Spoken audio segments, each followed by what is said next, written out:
Seule différence, c'est que ce ne sont pas les galaxies qui s'éloignent, c'est l'espace qui s'étire. Voilà. Okay. Donc on a compris qu'on était dans un espace qui s'étire, et les galaxies elles suivent l'espace, hein, un peu comme si qu'est-ce qu'on peut imaginer comme un tapis roulant. Pardon ? Et c'est comme un tapis roulant, quoi. Un tapis roulant, oui, c'est ça. Oui, mais alors le tapis roulant, normalement, il est fixe. Hein, vous êtes dessus, vous bougez pas. Là, c'est un tapis roulant qui s'éloigne, comme qui s'étire un peu. Ballon de baudruche. Comment ? Un ballon de baudruche. Oui, ou alors imaginons. Alors, on va prendre un autre exemple. Oui, effectivement, un gâteau. Vous mettez du raisin dedans. Vous le mettez dans le four et le gâteau il va gonfler. Ouais. Bon, le raisin qui est à côté qui a son voisin, il voit son congénère s'éloigner de lui. Mais celui qui est à l'autre bout du gâteau, il verra se déplacer plus vite. D'autant plus. Vous pouvez voir cet exemple sur un ballon. Vous mettez des petits points sur le ballon, vous gonflez. D'accord, je vais pas le faire là. D'abord, j'ai pas de ballon. On n'a pas de ballon. Et puis on n'a pas les points. Mais si vous faites cette expérience, vous verrez que effectivement, les points qui sont les plus éloignés à l'autre bout du ballon, s'éloignent beaucoup plus vite par rapport à celui que vous avez choisi que celui qui est à côté. Voilà. Ça veut potentiellement dire, du coup, que 2 points peuvent s'éloigner plus vite que la vitesse de la lumière. Alors, on reviendra à ça après, mais ça veut dire surtout que chaque point voit la même chose que l'autre. Tous les points voient ses voisins s'éloigner de lui, d'autant plus rapidement qu'il est loin. Hein. Ouais. Sur le ballon, vous n'avez aucun point privilégié. Tous les points voient les autres s'éloigner. D'accord ? Voilà. Alors effectivement, il n'y a pas d'éloignement. L'espace ne s'éloigne pas. Il n'y a pas d'expansion supérieure à la vitesse de la lumière. Non, justement, ça c'est une limite qui a été comprise par Einstein et qui montre qu'il ne peut pas y avoir, la matière ne peut pas s'éloigner d'une autre matière à une vitesse supérieure à la lumière, sauf quand on est au tout début de l'univers, mais peut-être qu'on reprendra ça après. Oui. En tout cas, non, effectivement, c'est une limite ultime. Bon. Et donc, on n'a jamais mis en doute ça. On n'a jamais, j'ai fait beaucoup d'observations de galaxies. Elles s'éloignent toutes. Hein. Tous mes spectres. C'est-à-dire que quand je regarde, je fais l'analyse spectrale de la lumière que je reçois, je vois bien que j'ai un spectre qui est comme ça, avec quelques petites traces caractéristiques, et qui sont légèrement décalées vers le rouge par rapport à une galaxie que j'observerai qui a les mêmes caractéristiques par ailleurs. C'est la même chose, mais décalée. Et je les mesure, je peux mesurer. C'est comme ça que je mesure d'ailleurs la vitesse d'éloignement et que je mesure la distance. Donc c'est vraiment quelque chose qui est vraiment observé depuis maintenant plus d'une centaine d'années par tout le monde. Des millions de fois, des milliards de fois, parce qu'on observe des milliards de galaxies, on en fait des spectres. Hein.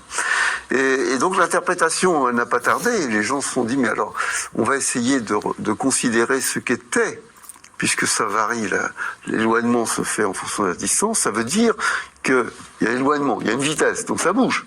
Donc si on revient quelques millions d'années plus tard, ou avant, on se projette quelques millions d'années avant, ces galaxies étaient forcément plus proches, donc elles avaient une vitesse moins grande, etc.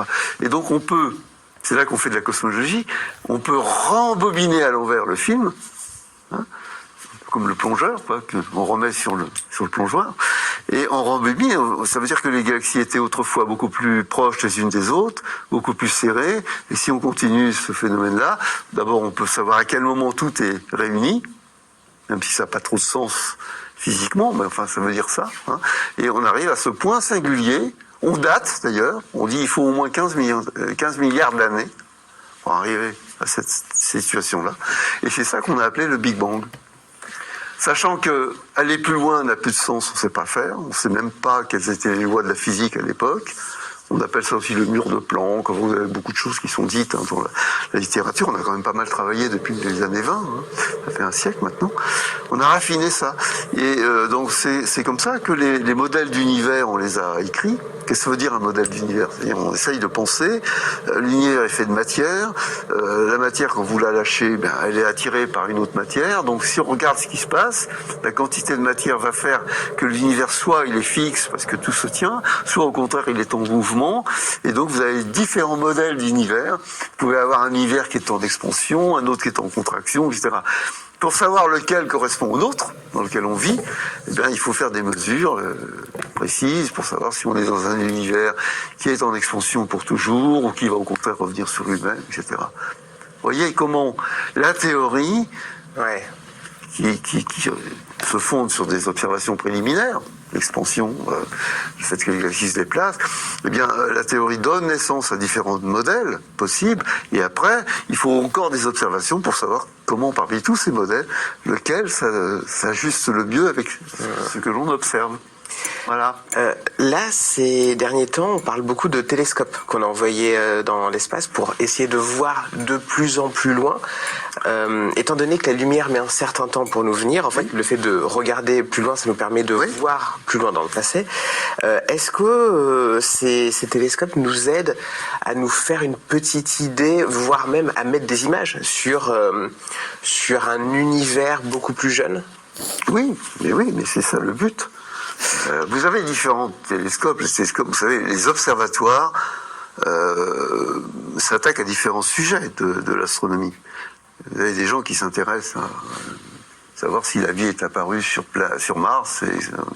Ils n'ont pas les mêmes instruments, mais ils utilisent toujours des télescopes ou des sondes spatiales. Et effectivement, regarder loin, c'est regarder une situation qui n'est pas celle d'aujourd'hui. Par exemple, si je regarde la galaxie d'Andromède, je la vois telle qu'elle était il y a 2 millions d'années, puisque la lumière que je reçois a voyagé dans l'espace pendant 2 millions d'années. Donc, de façon générale, j'aime bien dire que quand on regarde le ciel, on a un instantané qui est un faux instantané, puisque